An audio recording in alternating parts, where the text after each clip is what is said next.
Hey everyone, and welcome back. Today we're diving deep into a topic that has fascinated and puzzled humanity for millennia. The very origin of evil. Where did it come from?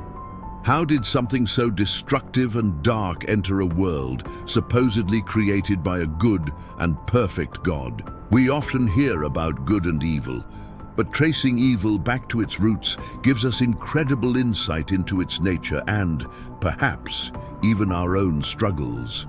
Many might assume evil is an inherent part of the universe, or perhaps even a flaw in creation. But what if I told you that evil didn't begin with God, or even with humanity, but with a being who was once perfect, radiant, and incredibly powerful? We're talking about the story of Lucifer, the light-bearer, and his catastrophic transformation. Imagine a being of unparalleled beauty and wisdom, crafted by the divine hand. Scripture describes Lucifer as a seal of perfection, full of wisdom and perfect in beauty, residing in the Garden of Eden, the very garden of God. His garments were adorned with every precious stone, and he walked among the fiery stones, a testament to his exalted position and divine favor. He was the highest of the created beings, a cherub, anointed to guard and protect God's sacred space. Think about that for a moment. Not just an angel, but a cherub, a guardian of God's throne, given immense responsibility and glory. He was created perfect in all his ways from the day he was created until iniquity was found in him. That phrase, "until iniquity was found in him," is crucial. It tells us that evil wasn't an original component of his being, nor was it something God instilled. It developed within him. But what kind of iniquity could corrupt such a magnificent creation? The answer, incredibly, points to one of the most insidious and destructive forces known to existence: pride. Lucifer began to look at his own glory, his own wisdom, his own beauty, and not the source from which they came. He started to believe that he deserved more, that he could ascend higher, even above his Creator.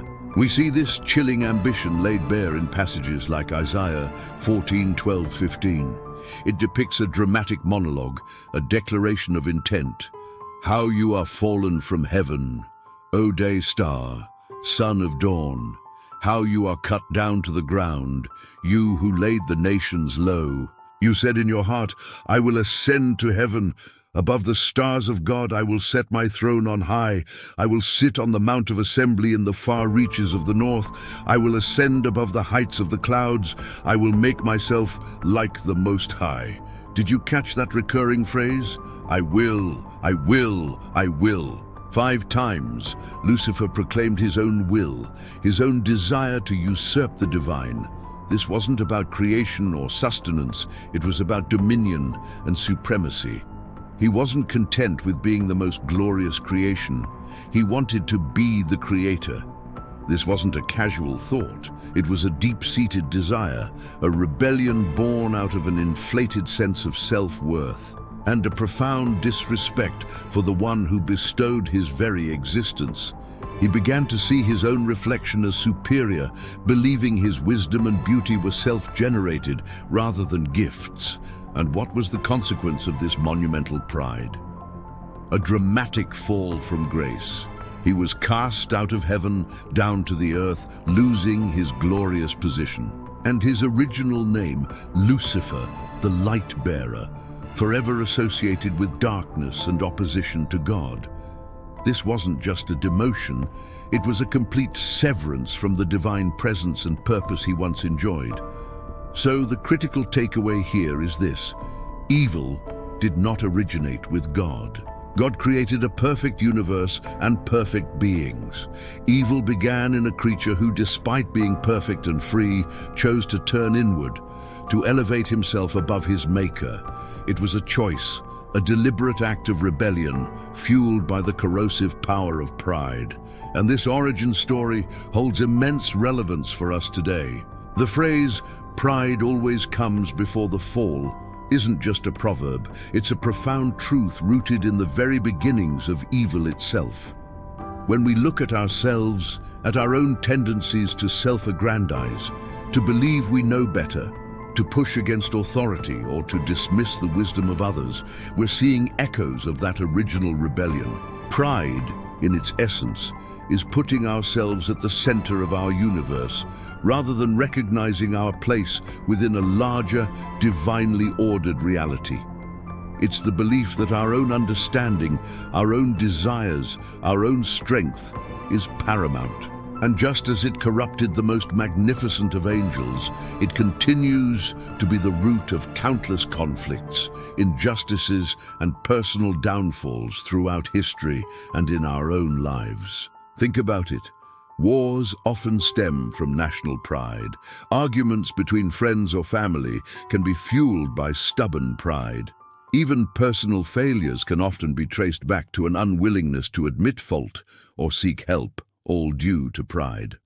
It blinds us, isolates us, and ultimately diminishes us, just as it diminished Lucifer.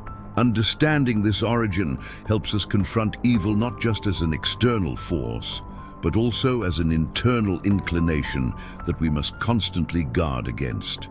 It reminds us that humility, a recognition of our dependence and interconnectedness, is not weakness, but a powerful antidote to the destructive nature of pride. So the next time you hear about evil, or perhaps even feel that familiar tug of pride in your own heart, remember the story of Lucifer. Remember that profound truth. Evil was not created, it was chosen. And the choice was born out of an arrogant desire to be like the Most High. It's a powerful lesson, not just about the past, but about our present and our future. Thank you for joining me on this journey into understanding the origin of evil. If you found this discussion thought-provoking, please consider hitting the like button, sharing your thoughts in the comments below, and exploring more of our content. Your engagement truly helps us grow. All right, everyone, let's dive into one of the most pivotal moments in history, a story that profoundly shapes our understanding of human nature and our relationship with something greater than ourselves. We're talking about the serpent in Eden, the very beginning of human corruption, as told in the book of Genesis, chapter 3.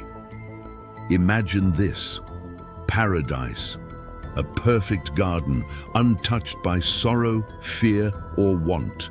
Adam and Eve living in complete harmony, not just with each other and their surroundings, but with their Creator. Every tree was theirs to enjoy, except for one, the tree of the knowledge of good and evil, a simple, clear boundary. But then, a new character enters the scene, the serpent. Now, this wasn't just any snake. Scripture describes it as more crafty than any other wild creature. And this craftiness wasn't for innocent fun. It had a sinister purpose. The serpent didn't burst in with an army or a direct threat. No, its strategy was far more subtle, far more insidious. It began with a question, a seemingly harmless inquiry that was actually a seed of doubt. Did God really say, "You must not eat from any tree in the garden"? Think about that for a moment. It wasn't an outright lie, not yet. It was a distortion. It twisted God's clear command, making it sound overly restrictive, perhaps even unfair. God had said they could eat from any tree except one. The serpent framed it as if God was withholding all trees. See the difference? That subtle shift in phrasing is where the deception begins. It's the art of taking a truth and bending it just enough to plant suspicion. Eve, in her innocence, corrected the serpent. She clarified God's actual command. We may eat fruit from the trees in the garden, but God did say, "You must not eat fruit from the tree that is in the middle of the garden, and you must not touch it, or you will die." But the serpent wasn't deterred. It pressed on, moving from distortion to a direct lie, designed to completely undermine trust in God. "You will not certainly die," it declared, "for God knows that when you eat from it, your eyes will be opened, and you will be like God, knowing good and evil." This is the core of the serpent's strategy, and honestly, it's a strategy that hasn't changed throughout history, right up to our modern day. First, it was the lie, "You won't die." Then, It was the appeal to self-interest, the promise of something better, something more, something that God was supposedly holding back from them. You'll be like God. It suggested that God wasn't benevolent, but rather selfish, keeping them in ignorance, preventing them from reaching their full potential. This was the ultimate play, to plant distrust toward God, to make Eve question God's motives, his love, and his truthfulness.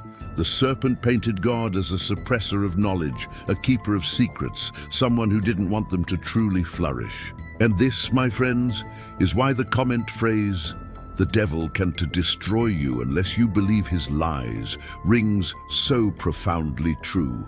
The serpent didn't force Eve to eat the fruit. It convinced her to believe a lie about God's character and intentions. Eve, now filled with doubt and a new desire for what was forbidden, looked at the tree with different eyes. The fruit, which was previously off limits, now seemed appealing. It looked good for food, pleasing to the eye, and most powerfully, desirable for gaining wisdom. She took some and ate it. Then she gave some to Adam, who was with her, and he ate it too.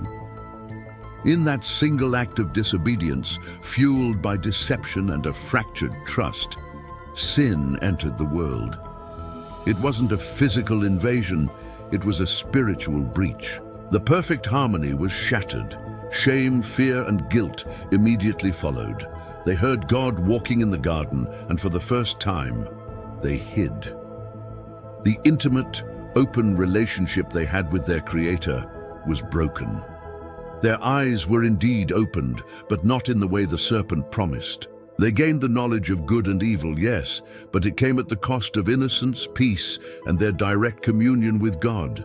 They knew good, but they also knew evil, and the weight of that knowledge brought suffering. So what does this ancient story tell us about the serpent's strategy, even today? It tells us that the enemy operates through deception. It doesn't usually come screaming with horns and a pitchfork. Instead, it whispers. It subtly distorts truth. It plants seeds of doubt about what is good, what is right, and who is truly trustworthy.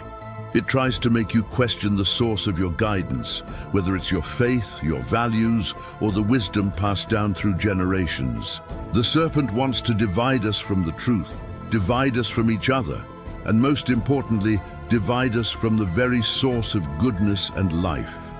It appeals to our desires, our cravings for more, for what we think we're missing, often promising fulfillment through means that ultimately lead to emptiness. It makes the forbidden look enticing and the boundaries seem oppressive. Every time we hear a lie that makes us question something good, every time we feel tempted to believe that someone or something that genuinely cares for us is actually holding us back, that's the echo of the serpent's ancient whisper. It's the same old strategy: lie, distort, and divide. Understanding this isn't about pointing fingers or living in fear. It's about being aware, being discerning, and learning to recognize these patterns. It's about strengthening our ability to discern truth from falsehood, especially when that falsehood is cleverly disguised. It's about remembering that true freedom comes not from breaking boundaries, but from understanding their purpose and trusting the one who set them. So, let's reflect on this powerful narrative. The story of Eden is not just a historical account. It's a timeless lesson on the nature of temptation and the importance of discernment. Let's strive to be people who seek out and stand firm in the truth, recognizing and resisting the subtle lies that try to pull us away from what genuinely nourishes our souls and leads us to a life of true purpose and peace. Thank you for joining me on this journey through such a profound story. Welcome back to our journey. In our last segment, we touched upon a profound truth, and today we're diving even deeper into what I call the invisible battle. It's a concept that, once understood, can radically shift your perspective on the world around you. Have you ever looked at the news or just observed everyday life and felt a deep sense of unease, wondering why there's so much strife, so much pain, so much division. It feels like we're constantly fighting, but often we're not even sure who or what the real adversary is. We point fingers at politicians, at economic systems, at cultural movements, and while these all play a part, they might just be symptoms of something far grander and more ancient. The Bible in Ephesians 6:12 gives us a powerful insight that cuts right to the chase. It says, "For our struggle is not against flesh and blood, but against the rulers, against the authorities, against the powers of this dark world, and against the spiritual forces of evil in the heavenly realms." Think about that for a moment. Our real struggle isn't primarily with the people we see or the institutions we interact with. It's against something unseen, something spiritual. This isn't just an ancient scripture, it's a living truth that resonates profoundly in our modern world. So what does this invisible battle look like today? How does this unseen enemy, this adversary, operate in our world? It's not about a horned figure with a pitchfork. That's a cartoonish caricature. This enemy operates subtly, insidiously, through systems, through ideologies, and most tragically through hearts that have turned away from their divine purpose. Let's break that down. Think about systems. We see global systems of oppression, economic disparity, and injustice. These aren't just accidental outcomes of human error. They can be influenced by principalities that thrive on imbalance and suffering. When corruption becomes endemic, when power structures prioritize profit over people or control over compassion, we're not just dealing with bad human choices. We're witnessing the manifestation of spiritual forces seeking to sow chaos and despair. They twist good intentions, amplify greed, and blind people to the consequences of their actions. Then there are ideologies. So many philosophies and ways of thinking promise liberation or truth, but often lead to division, hatred, and destruction. Ideologies that promote racial supremacy, religious intolerance, or extreme nationalism, for example, are not just flawed human ideas. They are fertile ground for spiritual deception. They convince people that their fellow human beings are enemies, that some lives are worth less than others, and that violence is a justifiable means to an end. These are the whispers of discord, amplified to a global roar. And perhaps most heartbreakingly, this enemy works through hearts that have turned away from God. When individuals or even entire societies choose self-interest over love, pride over humility, or defiance over surrender, they open doors.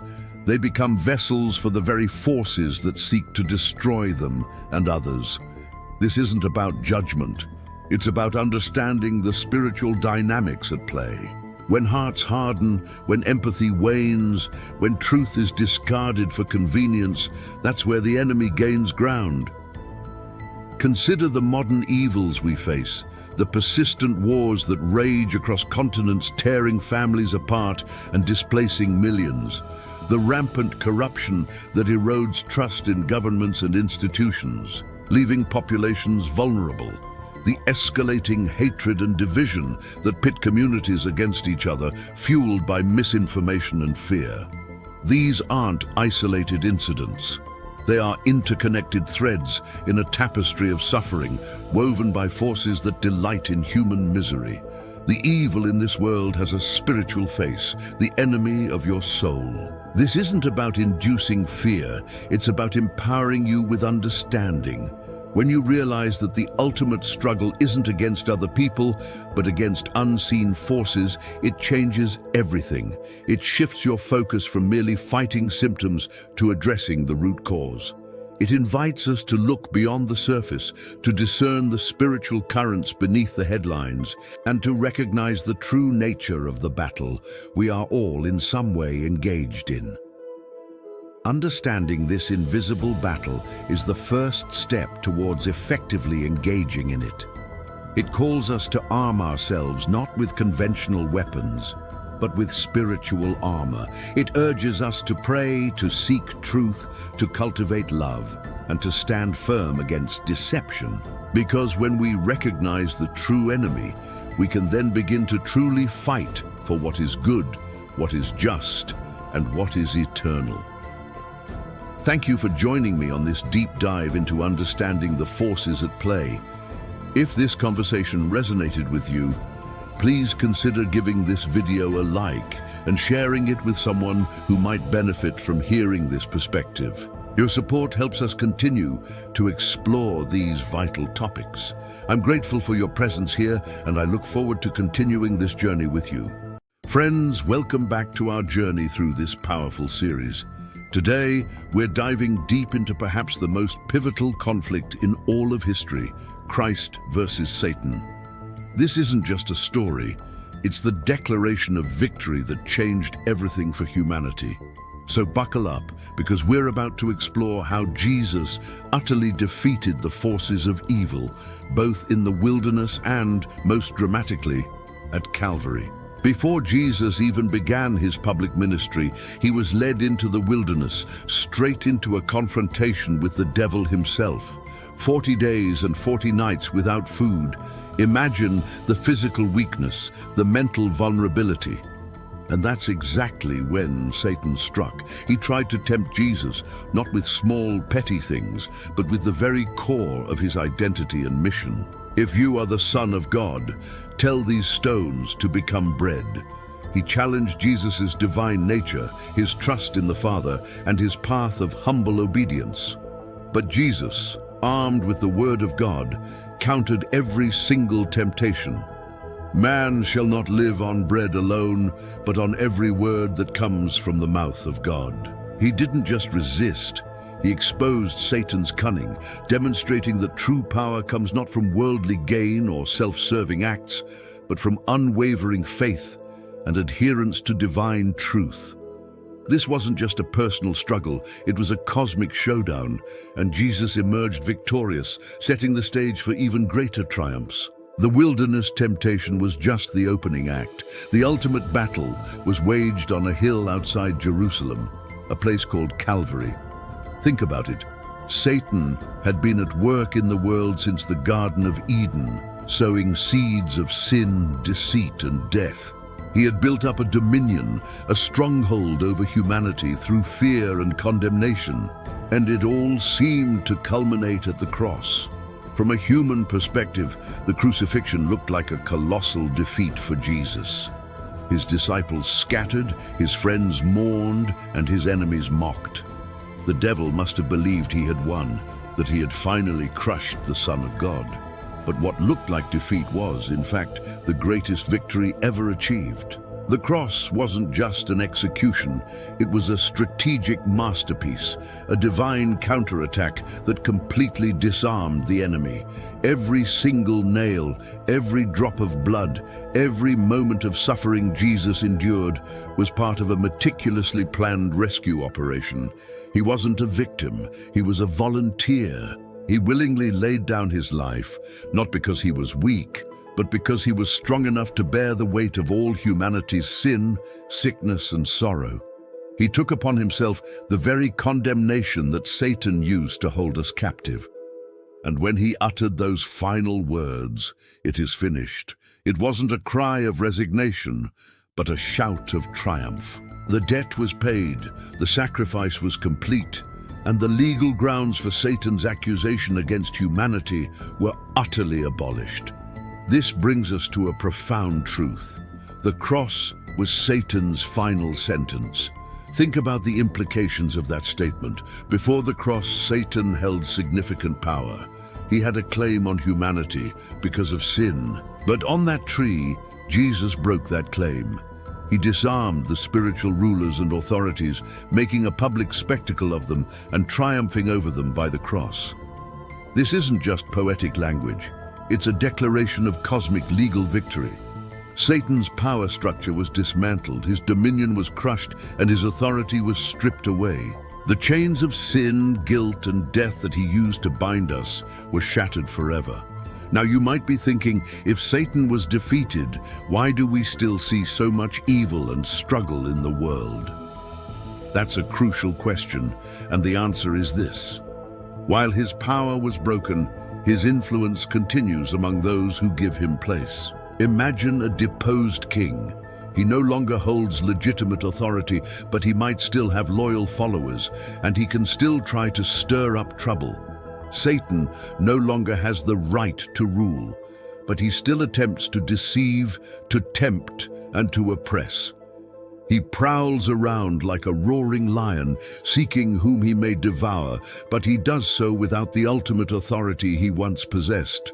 His power is a counterfeit, a facade that crumbles in the face of truth and faith. The victory at the cross means that we are no longer slaves to sin or fear. We have been liberated, set free from the dominion of darkness. This liberation isn't just theoretical. It's meant to be a lived reality.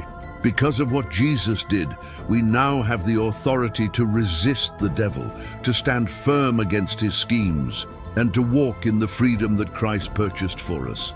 When we align ourselves with Christ, when we believe in the power of the cross, we tap into that same victorious authority. Satan loses his grip on our lives. His lies are exposed, his temptations lose their allure, and his accusations fall flat. So, what does this mean for you and me today? It means we don't have to live in fear. It means we don't have to be defined by our past mistakes or held captive by negativity. The cross wasn't just an event in history. It was a permanent game changer. It declared once and for all that evil does not have the final say. Love wins. Light overcomes darkness. And through Christ we are more than conquerors. This understanding should fill us with immense hope and courage. It empowers us to live boldly, knowing that the greatest adversary has already been defeated. Embrace this truth. The cross was the ultimate act of liberation from the dominion of evil. It wasn't just freedom from something, but freedom for something. Freedom to live a life aligned with God's purpose. Freedom to experience joy and peace. Freedom to love and serve without the shackles of fear and condemnation. We carry the victory of the cross within us, and we are called to live it out every single day. Let this truth resonate in your spirit, and let it transform the way you see yourself, your struggles, and your future. Thank you for joining me on this incredibly important discussion today. If this message resonated with you, please consider sharing it with someone who needs to hear it. Your engagement helps us reach more people with these powerful truths. Until next time, stay blessed and remember the triumphant victory of the cross. Friends, we've journeyed through the timeline of evil, examining its origins and its relentless assault on humanity. We've seen the struggle, the pain, and the pervasive darkness that has tried to overshadow the light. But now, as we reach the culmination of our discussion, it's time to confront the ultimate fate of this destructive force. What happens when evil finally meets its match and its reign comes to an irreversible end? Today, we're talking about the final destiny of evil, when hell closes forever. This isn't just a hopeful thought. It's a profound promise outlined in ancient texts that offer a glimpse into the ultimate justice of the universe. Imagine a world where the shadows truly vanish, where the whispers of deceit are silenced, and where the architects of chaos face their final reckoning. The Bible, particularly in the book of Revelation, paints a vivid picture of this ultimate conclusion. Revelation 20:10 declares, "And the devil who had deceived them was thrown into the lake of fire and sulfur, where the beast and the false prophet were, and they will be tormented day and night forever and ever." This isn't some abstract concept. It's a definitive statement about the end of evil's dominion. Satan, the very embodiment of rebellion and deceit, will be cast into a place of eternal consequence. This signifies not just his defeat, but his complete and utter eradication from any position of power or influence. The forces that have plagued humanity for millennia will be confined never again to sow discord or incite suffering. This passage is crucial because it underscores an undeniable truth. God's justice is absolute. For so long, it might feel like evil has had free rein, causing heartache, injustice, and despair across generations. We've witnessed its horrifying manifestations in wars, oppression, and individual acts of cruelty. It's easy to feel overwhelmed, to question if true justice will ever prevail. But the message here is clear. Evil will not reign forever. Its time is finite, its power limited, and its ultimate destiny sealed. Think about that for a moment. Every act of malice, every lie, every destructive impulse will ultimately be brought to account. This isn't about a vengeful God, but a righteous one who ensures that balance is restored and that the scales of justice tip definitively towards good. It's a promise that the suffering endured by the innocent will not be in vain, and that the perpetrators of wickedness will face the consequences of their actions. This final judgment is not just for Satan. It's a broader declaration that all forms of evil, all sources of corruption, and all systems of oppression will be dismantled. The very essence of what opposes truth, goodness, and love will be confined and rendered powerless. It's the ultimate clean slate, a cosmic reset, where the purity and righteousness of God's kingdom can finally flourish without hindrance. This ultimate defeat of evil brings immense hope. It means that the struggles we face, the battles we fight against injustice and darkness, are not endless. There is an end point, a glorious conclusion where peace and righteousness will prevail. It assures us that our efforts to champion what is right, to stand up against what is wrong, are aligned with the ultimate trajectory of the universe. We are fighting on the winning side, even when the immediate circumstances might suggest otherwise. Now, this brings us to a deeply personal and critical point. If evil has an expiration date, and if Christ reigns forever, then each of us is presented with a profound choice. On which side do you stand? Do you align yourself with the fleeting, destructive power of darkness, or with the eternal, life-giving truth of God? This isn't just a theological question. It's a daily decision that shapes your life, your values, and your destiny. Every choice you make, every word you speak, every action you take, subtly, or sometimes not so subtly, places you on one side or the other. Do you choose to pursue truth, kindness, and justice, even when it's difficult? Or do you succumb to cynicism, selfishness, and deceit? The God of truth offers freedom, forgiveness, and an eternal future filled with hope and light. The Prince of Lies offers only temporary gratification, followed by ultimate despair and destruction. The contrast couldn't be starker. One path leads to life everlasting, free from the shadow of evil. The other leads to the same ultimate confinement and powerlessness that awaits its master. Choosing the side of truth means embracing a life guided by principles of love, compassion, and integrity. It means living with purpose, contributing to the good of the world, and reflecting the divine image within you.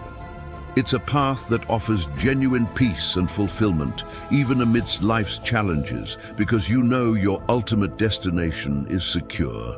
The ultimate defeat of evil is not merely a historical event yet to come. It's a foundational truth that informs our present reality.